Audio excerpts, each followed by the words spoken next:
하나님 말씀 함께 보겠습니다. 하나님 말씀은 역대하 36장 11절부터 21절입니다.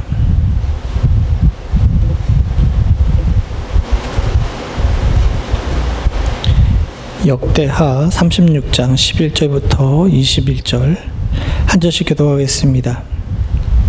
시드기야가 왕위에 오를 때 나이가 21세라 예루살렘에서 11년 동안 다스리며 아버지의 악을 행하고 사람자를 바꿔 이런 말씀을 이기는 동안 앞에서 겸손하지 아니하였으며 또한 느부갓네살 왕이 그를 그의 하나님을 가리켜 맹세하게 하였으나 그가 왕을 배반하고 목을 곧게 하며 마음을 완악하게 하여 이스라엘 하나님 여호와께로 돌아오지 아니하고 모든 세상들과 의료와 백성들이여 크게 범죄하여 이방 모든 가증한 일을 따라서 여호와께서 예루살렘에서 거룩하게 두신 그의 전을 더럽게 하였으며 그 조상들의 하나님 여호와께서 그의 백성과 그 거하시는 곳을 아끼사 부지런히 그의 사신들을 그 백성에게 보내어 이르셨으나 그의 백성들이 하나님의 사신을 비웃고 그의 말씀을 멸시하여 그의 선지자들을 욕하며 여호와를 진노를 그 백성에게 미치게 하여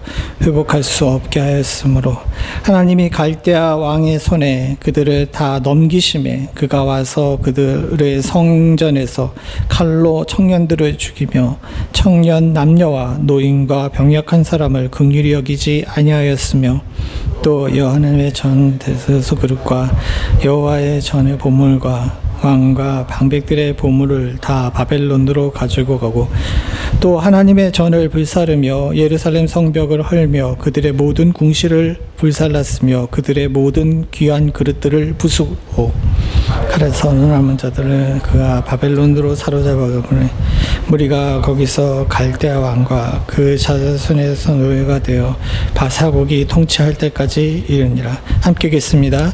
이에 토지가 황폐하여 땅이 안식년을 누림같이 안식하여 70년을 지냈으니 여호와께서 예레미야의 입으로 하신 말씀을 이루었더라. 아멘. 시드기야는 남유다의 마지막 왕이자 유대 독립 왕국의 마지막 왕입니다. 물론 후에 이제 신구약 중간 세대를 지나면서 마카비 왕조가 있긴 있었는데 그 시기는 뭐 100년이 채 안 되는 짧은 시기였기 때문에 시드기야가 고대 왕국 시대의 마지막 왕이라는 것에 대해서 다들 동의를 하죠. 원래 이 시드기야 왕 같은 경우는 아버지가 전사했을 때 요시야가 아버지였는데 아버지가 전사했을 때 한 8살 정도 됐습니다. 그러니까 굉장히 어린 나이에 아버지가 전사하고 위에 두 형이 왕위에 올랐다가 뭐 다들 비참하게 죽는 것을 보게 됐죠. 이 여호야 김 왕이 바벨론 왕 느부갓네살에 대해 반역을 했다가 그가 잡혀서 성벽 앞에서 비참하게 죽임을 당한 이후에 이 느부갓네살 왕이 묘하게도 원래 보통 그렇게 되는 경우에는 바벨론이나 아수르나 후에 페르시아를 보게 되면 바로 정복해 버리는데 유다 왕국에 대해서는 느부갓네살 왕이 굉장히 긍휼을 베풀었어요. 그래서 바로 멸망시키지 않고 이 여호야 김의 동생이고 또 그 뒤에 급하게 왕이 돼서 100일 동안 통치했던 여호야킨의 그 숙부가 되는 마띠디아를 갖다가 왕으로 세우면서 이름을 시드기야로 이름을 바꿉니다. 그러고서 왕을 세웠습니다. 그러면서 느부갓네살 왕이 자신의 신 앞에서 맹세하라고 얘기한 것이 아니라 이 시드기야한테 13절에 보게 되면 느부갓네살 왕이 그를 그의 하나님을 가리켜 맹세하게 하였으나 라고 나오잖아요. 이 얘기는 뭐냐면 느부갓네살 왕이 마띠디아를 갖다가 이름을 시드기야로 바꾸면서 그를 왕으로 세울 때 누구에게 맹세하게 만들었냐면 하나님을 가르쳐서 맹세하게 만든 거예요. 그러니까 느부갓네살 입장에서 보게 되게 되면 굉장히 유대 왕국을 갖다 배려한 것이고 시드기야에 대해서 신뢰를 준 것이죠. 그래서 시드기야가 이제 바벨론 왕 느부갓네살을 통해 가지고 왕위에 오릅니다. 근데 오늘 본문에 쭉 읽어본 것처럼 이 시드기야가 배반을 해요. 여기 하나님 앞에서 악을 행하였을 뿐만 아니라 결국 느부갓네살 왕을 배반을 했습니다. 성경에는 나와 있지 않지만 예레미야서를 갖다가 이제 보게 되게 되면 구체적으로 딱 그렇다고 얘기는 안 하지만 저때 당시에 시드기야도 알았어요. 바벨론에 의해 가지고 자신이 왕위에 올랐잖아요. 그러니까 어떻게 보게 되면 시드기야 입장에서 보게 되면 바벨론 왕이 자신에게 이제 은인이죠. 그런데다가 느부갓네살 왕이 바벨론 왕이 자신을 여호와 앞에서 이스라엘 하나님 앞에서 맹세하게 만든 것 자체는 유다 왕국에 대한 존중과 자신에 대해서 그래도 일말의 믿음이 있었기 때문이라는 사실을 알고 있는데 시드기야가 바벨론 왕을 배반하고 애굽에서 붙어버려요. 그래서 예레미야의 내용을 쭉 보게 되게 되면 사실은 이 시드기야 왕은 안에서 굉장히 내면에서 갈등합니다. 내가 꼭 이래야 되나 막 이런 갈등을 하는데 문제는 뭐냐면 이사야에도 나와 있고 이 예레미야에도 나오고 후에 예스겔도 나오는데 유대 왕국의 기본적으로 귀족들이 친애굽이었어요. 그러니까 이게 문제였던 겁니다. 왕은 자신이 느부갓네살 왕에게 은혜 입었다는 사실을 잘 알고 있는데도 불구하고 소위 말해가지고 유대 왕국의 기득권 세력인 귀족들이 이제 애굽의 이제 친애굽적이었고 심지어는 애굽 계통의 사람이 이제 남유다의 대신 중에서 한 사람이었거든요. 뭐 그럴 정도다 보니까 이제 그 여론에 못 이겨가지고 이 시드기야가 바벨론을 배반하게 되죠. 결국 바벨론 왕 느부갓네살 왕이 다시 유다를 침공해가지고 이 유다 왕 시드기야를 이제 아주 비참하게 죽이고 여기 본문에 나온 것처럼 예루살렘이 완전히 파괴가 됩니다. 그리고 멸망하게 되죠. 이때 얼마나 비참했냐 하면 이제 우리가 다다음 시간에 보게 될 텐데 시드기야가 이제 힘줄이 다 끊기고 이제 코에다가 콧줄을 껴가지고 거의 기어서 바벨론으로 가는 도중에 이제 거기 죽습니다. 느부갓네살 입장에서 볼 때는 이 시드기야가 자기가 참 뭐라 그래야 될까요? 믿음을 가지고 맡기고 긍휼을 베풀었는데 배반을 당하니까 이 바벨론 왕이 크게 참지를 않고 이제 굉장히 강하게 이렇게 벌을 내린 것이라고 할 수 있습니다. 이게 일반적인 역사적 내용이고 그 뒤로 한 70년 동안 유다의 사람들이 바벨론에서 노예 생활을 하게 되죠. 그런데 이 내면 안에 있는 왜 이스라엘이 멸망했을까? 시드기야는 왜 이런 어리석은 행동을 했을까에 대해서 생각을 해보게 되게 되면 우리가 참 많은 교훈을 얻고 지금 특별히 우리 시대에 지금 현재 우리 시점에 볼 때 우리가 생각할 것이 많습니다. 먼저 생각해 봐야 될 것은 우리가 이 본문을 같이 한번 읽어보죠. 같이 봅니다. 시작. 여호와께서 예루살렘과 유다를 진노하심이 그들을 그들 앞에서 쫓아내실 때까지 이르렀더라. 시드기야가 바벨론 왕을 배반하니라. 열왕기하 24장 20절에 나온 말씀인데 이 동일한 말씀입니다. 근데 여기서는 조금 이게 반대가 돼요. 이 앞에 나오는 19절에 보게 되면 시드기야가 악한 왕이었다라는 것이 나옵니다. 악한 왕이었다라는 것이 먼저 나오고 나서 그 다음에 나온 것을 보게 되게 되면 시드기야가 바벨론 왕을 배반한 게 먼저예요? 아니면 그들이 하나님의 진노하심을 얻는 것이 먼저예요? 하나님의 진노하심을 얻는 것이 먼저죠. 그러니까 열왕기의 기자로 볼 때에는 이 시드기야가 바벨론 왕을 배반한 것은 배반했기 때문에 나라가 망한 것이 아니라 그들이 하나님의 진노를 샀기 때문에 그 결과로 바벨론 왕을 배반하고 그 결과로 망하게 됐다는 거죠. 결국 원인은 어디 있냐? 바벨론 왕을 배반했기 때문에 망한 것이 아니라 하나님 앞에서 진노를 샀기 때문이라는 겁니다. 그리고 이 진노를 사는 데 대해서 세 가지 이유가 오늘 성경에 나와 있습니다. 우리 찬찬히 보죠. 첫 번째는 뭐냐 하면요. 첫 번째는 진정한 왕께로 돌아오지 않았기 때문입니다. 오늘 우리 제목이 인간왕의 어리석음이라고 그랬잖아요. 인간왕의 어리석음인데 인간 왕, 유다의 왕은요 하나님께로부터 권력을 위임받은 사람입니다. 즉 원래부터 이스라엘의 진정한 왕은 누굽니까? 하나님이셨던 거예요. 하나님이신데 하나님께서 인간 왕에게 그 권력을 위임한 거예요. 그래서 오늘 13절에 보게 되게 되면 느부갓네살 왕이 그의 하나님을 가리켜 맹세하게 하였으나라고 이야기한 것을 보게 되면 느부갓네살 왕도 그런 개념이었던 거예요. 이 나라의 주권은 누구에게 있으니까? 하나님에게 있으니까 자신 앞에 맹세하게 하는 것이 아니라 하나님 앞에 맹세하게 해서 자신의 주권자인 너희들의 신 앞에서 너희가 충성하겠다고 맹세하라, 그렇게 얘기를 한 겁니다. 그래서 오늘 본문의 13절의 마지막에 보게 되면 하나님 여호와께로 돌아오지 아니하고가 아니라 이스라엘 하나님 여호와께로 돌아오지 아니하였고라고 나와 있어요. 그러니까 우리 성경에는 여호와 하나님이라는 것이 이렇게 같이 한 묶음으로 되어 있기 때문에 그러는데, 저 내용을 갖다가 아람어 어순과 히브리 어순을 따라서 해결하게 되면 이스라엘의 진정한 왕이신 여호와께 돌아오지 아니하였다라는 뜻입니다. 무슨 얘기인지 아시겠죠? 저 하나님이라는 뜻이 우리는 일반 명사를 쓰고 있는데 아람어의 명칭은 주라는 뜻을 가지고 있어요. 그러니까 이스라엘의 진정한 주 여호와께서, 이 여호와가 사실은 하나님의 이 고대 사람들에게 이름이거든요. 이스라엘의 진정한 주 여호와께로 돌아오지 아니하였다는 겁니다. 인간이 가지고 있는 가장 어리석은 것이 뭐냐 하면, 권력을 갖게 되게 되면 그 권력이 자기 것인 줄로 안다는 거예요.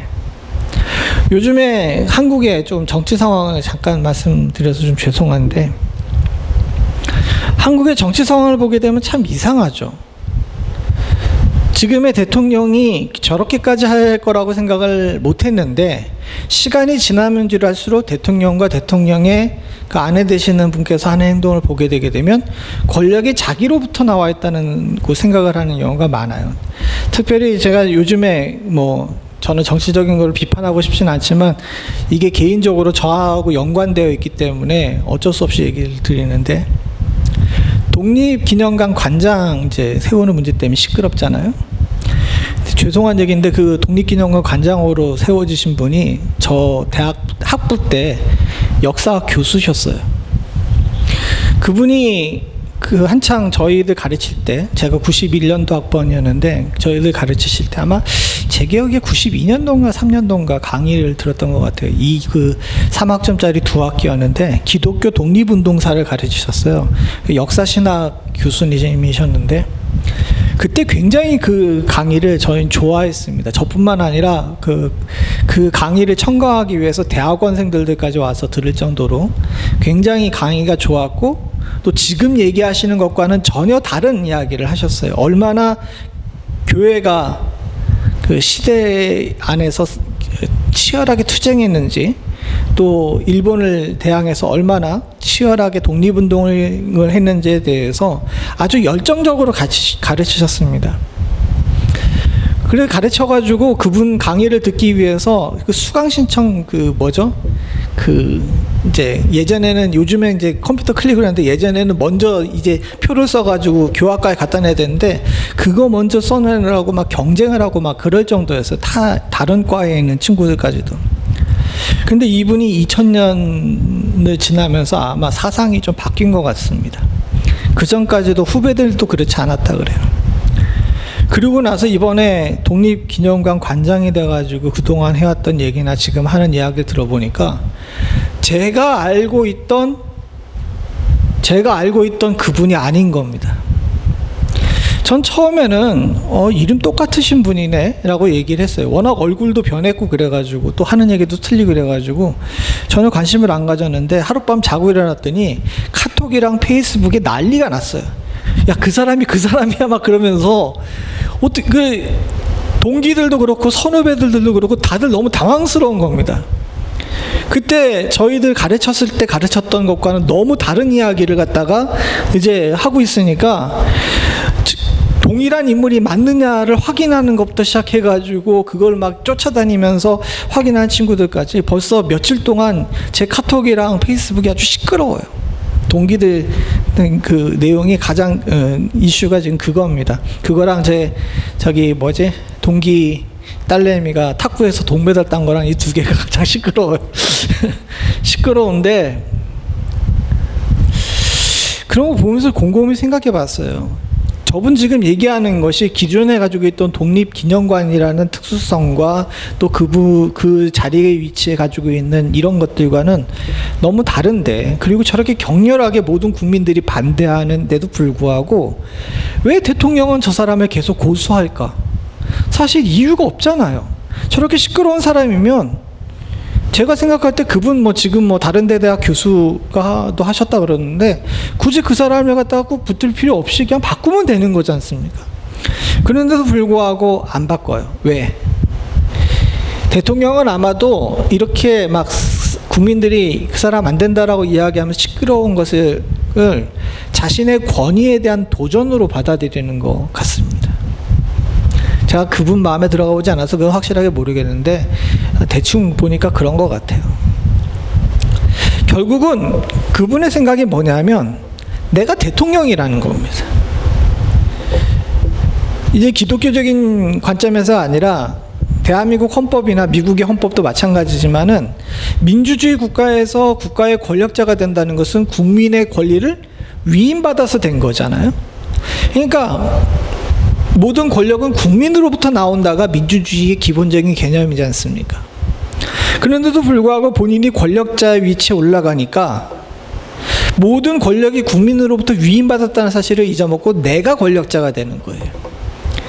신정국가는 반대입니다. 민주국가가 모든 권력이 국민으로부터 나온다면, 신정국가인 이스라엘 같은 경우, 또 우리 같은 경우는 모든 권력이 어디로부터 나와요?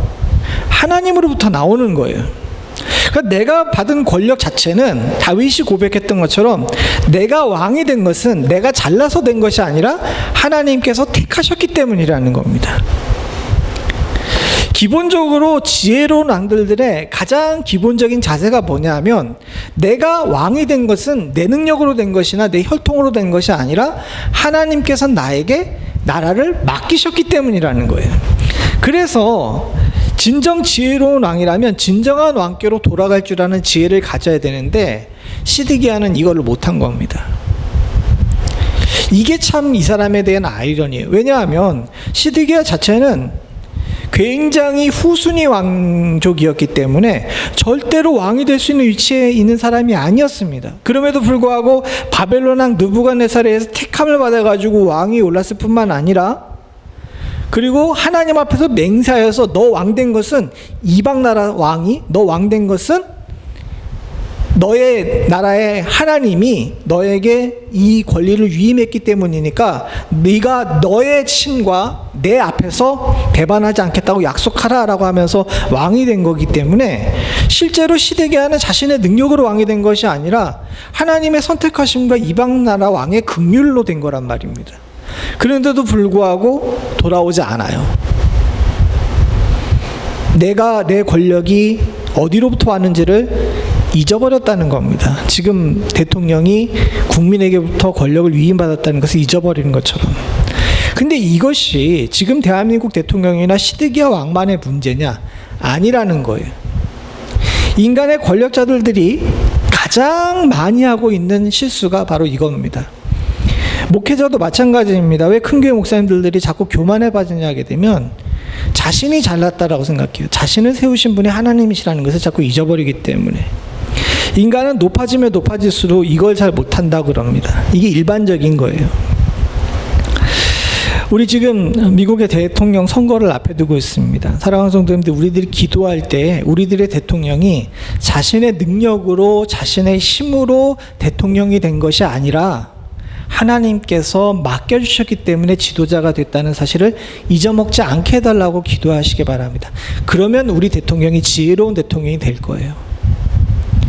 근데 더 나아가서 왕이 이렇게 엉뚱한 길로 가게 되면, 사랑하는 성도님들, 다른 많은 사람들도 똑같이 왕과 같이 행동을 해요. 14절 같이 한번 읽어봅니다. 시작.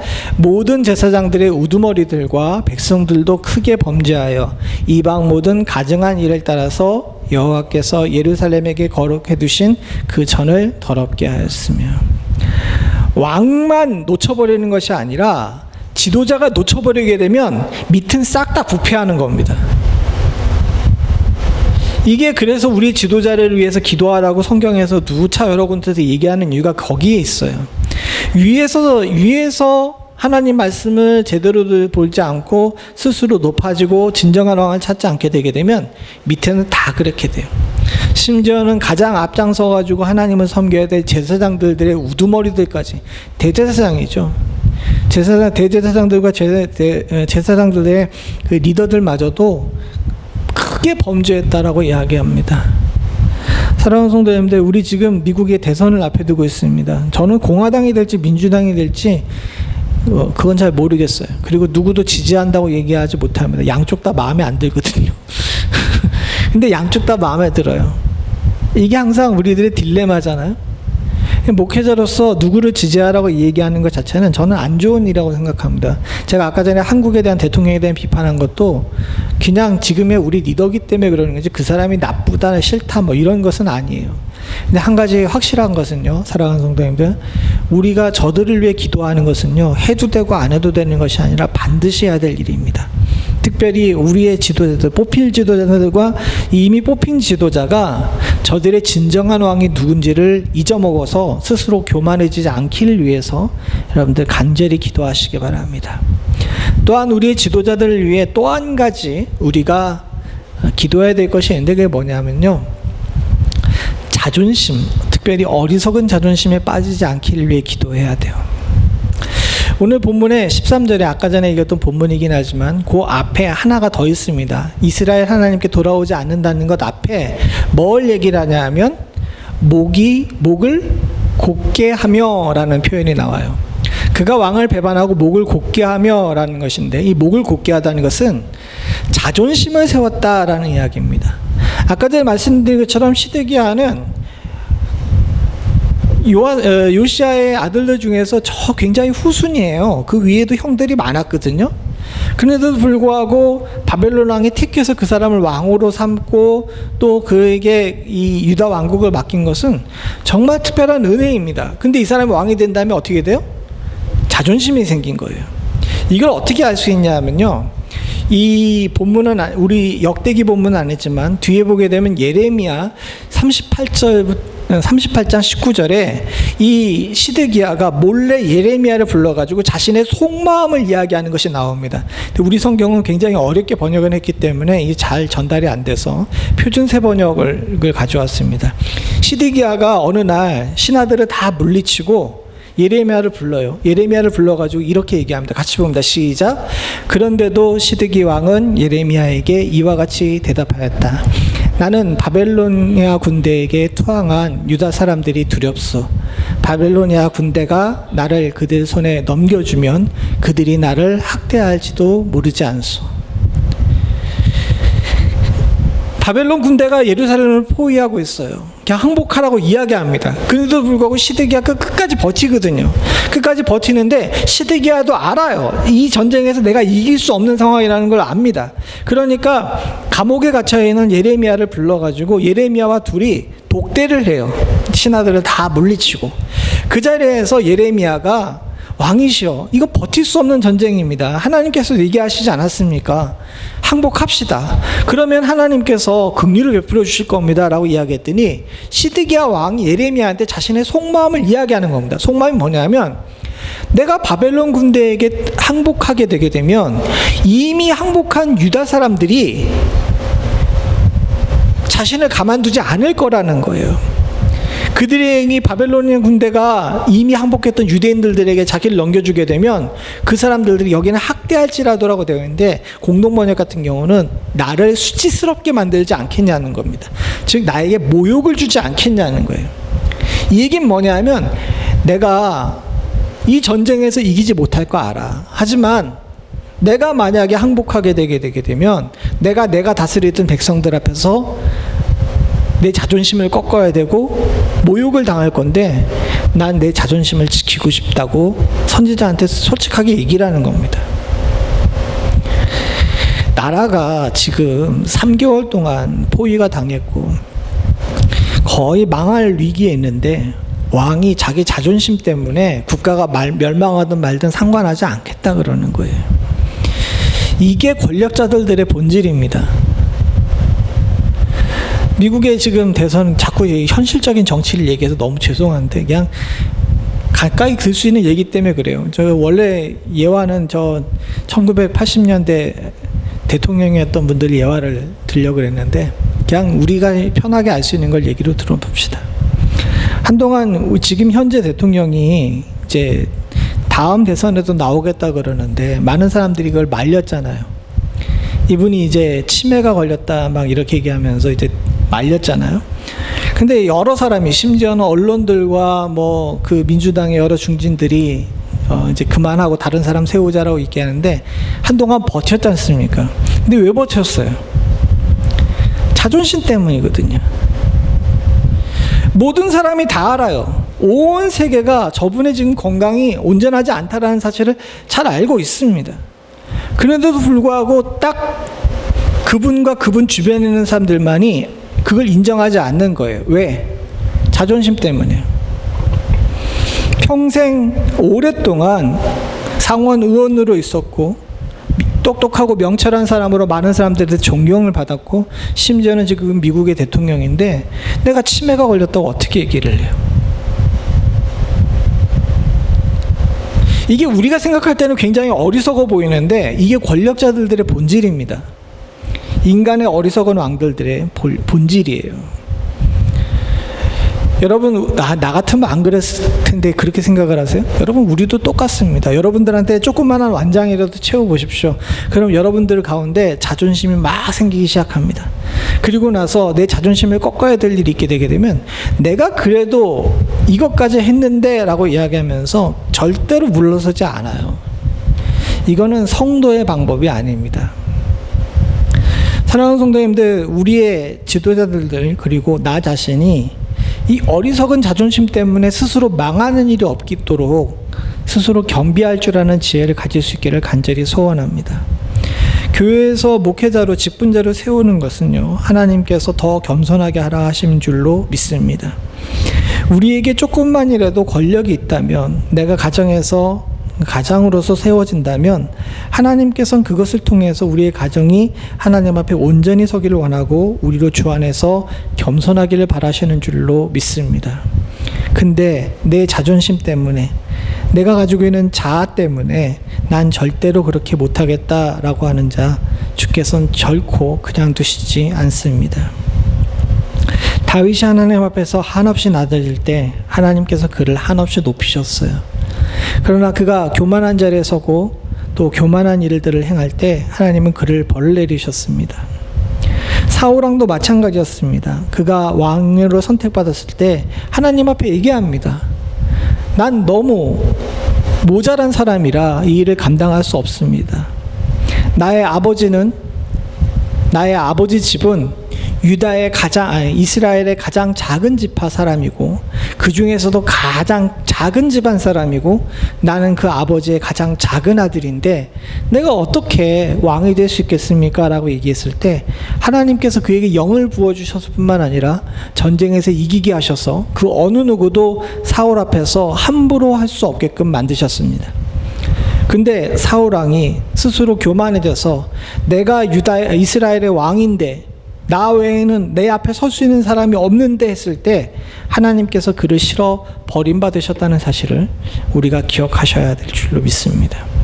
사랑하는 성도님들, 자존심은 하나님 앞에 세우는 거 아니에요. 주님께서 절대로 그대로 놔두시지 않습니다. 저와 여러분들이 이를 기억하고 어리석은 자존심에 붙들려 있지 않기를 간절히 소원합니다. 마지막으로 이 어리석은 왕이 가지고 있는 세 번째 문제가 있습니다. 그것은 뭐냐면 말씀을 비웃는 거예요. 오늘 본문에 16절 같이 한번 읽어보죠. 같이 봅니다. 시작. 그의 백성이 이스라엘 하나님의 사신을 비웃고 그 말씀을 멸시하며 그의 선지자를 욕하며 여호와의 진노를 그의 백성에게 미치게 하여 회복할 수 없게 하였으므로. 좋습니다. 진정한 왕께로 안 돌아가고 또 어리석은 자존심을 갖는 거 좋은데 결정적으로 회복할 수 없게 되는 일이 있는데 이게 뭐냐 하면 말씀을 멸시하는 거예요. 그 얘기는 뭐냐 하면 앞에 나와 있는 두 가지는 그래도 어느 정도 뭐가 있다는 겁니까? 회복할 기회가 있다는 거예요. 근데 여기는 아니지만 15절에 나와 있는데 15절에 하나님께서 이런 사람들을 아끼시기 때문에 그 사람들에게 부지런히 하나님의 사자를 보냈어요. 그죠? 부지런히 하나님의 사자를 보내는데 하나님의 사자들이 사신들이 한 말씀들을 비웃고 그 말씀을 멸시하게 되게 되면 회복할 수 없는 단계에 오르게 된다는 겁니다. 우리가 잘 생각해 봐야 돼요. 앞에 나와 있는 교만한 것, 또 스스로 높아지는 것은요, 제가 말씀드린 것처럼 누구나 다 그럴 수 있어요. 우리도 마찬가지고요.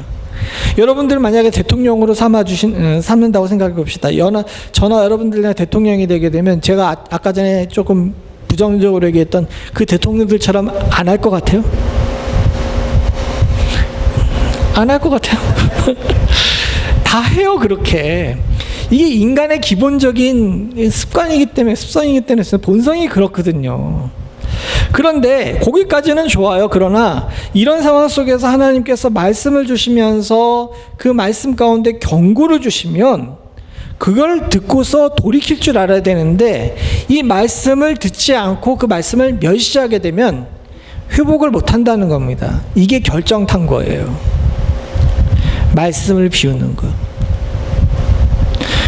한 구절 더 읽어보죠. 예레미야 32장 2절입니다. 같이 봅니다. 시작. 그때 바벨론 군대는 예루살렘을 에워쌌고 선지자 예레미야는 유대 왕의 궁정에 있는 시위대들에 갇혔으니. 시위대들에 갇혔다 그러니까 정원에다 가다 놓은 것이 아닙니다. 감옥에 갇혀 있다는 뜻이에요. 저 내용을 잘 봅시다. 지금 상황은 어때요? 바벨론의 군대는 예루살렘을 에워싼 상태예요. 그런데 하나님의 말씀을 전하는 선지자는 유다 왕의 감옥에 갇혀 있는 겁니다. 국가의 위기의 순간에 하나님께서 선지자를 통해서 말씀을 전해 주셨는데 이 선지자를 감옥에 가두고 말 못하게 만드는 거예요. 제가 너무 길어가지고 이제 여기는 안 넣었는데 32장의 3절부터 5절은 절이 구분되어 있지 않고 하나로 뭉쳐 있습니다. 그 뭉쳐 있는 구절에 뭐가 되냐면 시드기야 왕이 예레미야를 왜 가뒀는지에 대해서 이야기를 해요. 시드기야 왕이 예레미야에게 네가 자꾸 하나님 말씀에 이 나의 성은 망한다 그러니까 내가 네 입을 닫게 하기 위해서 이 자리에 가둔다라고 이야기를 합니다. 듣기 싫은 거예요. 하나님 말씀이 들어와서 너의 교만함, 너의 부패함, 너의 하나님 앞으로 돌아오지 않음에 대해서 이야기하는 것이 듣기 싫은 겁니다. 그리고 더 큰 문제는 뭔지 아십니까? 예레미야는 저렇게 얘기했는데 예레미야 말고 많은 거짓 선지자들이 시드기야 왕이 잘한다고 박수를 쳤어요. 오늘날의 교회들의 문제도 그겁니다. 오늘날의 교회들의 가장 큰 문제가 뭐냐면 세상이 잘못되고 지도자들이 교만하고 지도자의 자존심 때문에 잘못된 길로 인도할 때 교회가 저 사람들 잘한다고 박수치는 거예요. 하나님 말씀에 비춰서 행하지 않고 자신들이 유리한 대로 행동하면서 엉뚱한 방향으로 가르쳐주는 것. 그러니까 시드기야는 더 기고만장해가지고 진정 하나님 말씀을 전하는 예레미야를 왕궁 감옥에 가둬버리게 되는 거죠. 주님께서는 우리가 말씀의 거울에 비춰보며 살기를 원하십니다. 이것은 지도자들 뿐만 아니라 우리들에게도 마찬가지예요. 근데 안타깝게도 많은 사람들이 이렇게 주의 말씀의 거울이 비춰질 때에 그 거울에 비친 내 모습을 보면서 검댕이를 닦고 제대로 이렇게 단장을 하면서 스스로를 교정하는 것이 아니라 안타깝게도 내 모습은 이렇지 않은데 왜 이런 모습으로 보여? 라고 하면서 거울을 깨버립니다. 일반적으로 우리는 우리의 모습이 거울에 비춰질 때 내가 잘못했다라고 생각하면서 고치는데 이상하게 영의 문제에서는 반대예요. 하나님께서 말씀을 보여주시면서 나의 모습을 비춰가지고 내가 수정할 것을 보여주시는 것은요, 하나님께서 우리들에게 긍휼을 베푸시는 겁니다. 너의 잘못된 부분을 고치라고. 그런데 많은 사람들이 영적인 부분에서 이런 지적을 받고 거울에 비춰져가지고 내 진짜 본래 모습이 보여지게 되게 되면 수정하고 고치라고 하신 하나님의 긍휼을 따라 나를 수정하는 것이 아니라 내 왜 이런 걸 비춰하면서 거울을 깨버리는 거예요. 그게 말씀을 비웃고 말씀을 멸시하는 겁니다. 사랑하는 성도님들, 우리는 그러지 않을 수 있기를 간절히 소원합니다. 오늘 말씀을 쭉 읽어보면서 지도자들을 향한 비판 또는 우리 앞으로 있는 대선을 준비하면서 어떤 자가 우리들의 지도자가 되어야 될지에 대해서 기도하는 것에 관해서 이야기한 것 같지만, 사실은 이 말씀에 근본적으로 가르치는 것은 우리 자신들의 모습이에요. 우리 자신들도 나의 진정한 왕이 누구신지에 대해서 잘 생각하지 않습니다. 그리고 알량한 조그만한 자존심을 꿋꿋이 세우면서 내 삶이 망가지는데도 절대로 굽히지 않을 때가 많아요. 더 큰 문제는 뭐냐 하면, 하나님께서 말씀을 통해서 지속적으로 나를 비춰주시며 나에게 길을 가르쳐 주신 대로 불구하고 그 말씀을 비웃고 멸시하는 겁니다. 사랑하는 성도님들과 저는 안타깝지만 이런 삶을 사는 자들 되지 않을 수 있기를 위해 기도하시고, 더 나아가서 우리가 진정으로 지혜로운 사람, 또 하나님 앞에서 긍휼을 받는 사람, 특별히 회복할 수 있는 그 자리에 들어가기를 위해 주님 앞에서 겸손하며 말씀을 경청하실 줄 아는 지혜를 갖기를 간절히 소원합니다. 인간왕의 이 어리석음이 결국은 나라를 망하게 만들고, 뒤에 나와 있지만 시드기야 왕 혼자 죽은 것이 아니에요. 칼로 수없이 많은 사람들이 잡히고 죽습니다. 17절에 보게 되게 되면 칼로 청년들을 죽이며 청년 남녀와 노인과 병약한 사람들을 긍휼히 여기지 아니하였다라는 표현이 나옵니다. 혼자 죽는 게 아니라 한꺼번에 다 죽습니다. 사랑하는 성도님들, 여러분들의 온전히 섬으로 말미암아 우리 가정이 살고 우리의 교회가 살고 우리의 주변이 삶과 동시에 여러분들 우리의 지도자들 위해 기도하시기 바랍니다. 저들이 무너지고 저들이 망가지게 되게 되면 저들 혼자만 죽는 것이 아니라 모두가 다 같이 죽어요. 이런 일들이 우리 가운데 일어나지 않기를 위해서, 여러분들 자신을 위해서, 또 우리의 리더들을 위해서 꼭 기도해 주실 수 있기를 간절히 소원합니다. 같이 기도하시겠습니다. 하나님 아버지, 오늘은 인간왕의 어리석음을 통하여서 하나님 아버지, 왜 인간이 또 우리의 지도자들이 자꾸 엉뚱한 길로 가는지에 대해서 함께 생각해 봤습니다. 더불어 하나님이 말씀을 비춰보면서 나 자신 스스로도 결코 이 상황 속에서 또 이 잘못 속에서 자유롭지 않음을 다시 한번 기억하게 하셨사오니, 하나님 우리로 주의 말씀을 경청하고 어리석은 자존심을 세우다가 스스로 망한 일 없도록 주여 항상 겸손한 길 걸을 수 있도록 주님 도와주시옵소서. 하나님 아버지, 왕이 될 수 없었던 시드기야가 하나님의 긍휼로 왕이 됐음에도 불구하고 그 긍휼의 주체 되신 주님을 향하여 하나님 아버지 목이 곧았던 것을 하나님 우리를 삶의 거울로 삼을 수 있도록 주님 도와주시옵고, 우리가 선택받을 수 없는 불의한 자임에도 불구하고 예수 그리스도의 이름으로 의롭게 됐음으로 말미암아 하나님 영생의 이름을 기억하고 주 앞에서 항상 겸손하며 하나님 아버지 겸비하며 살 수 있도록 주여 도와주시옵소서.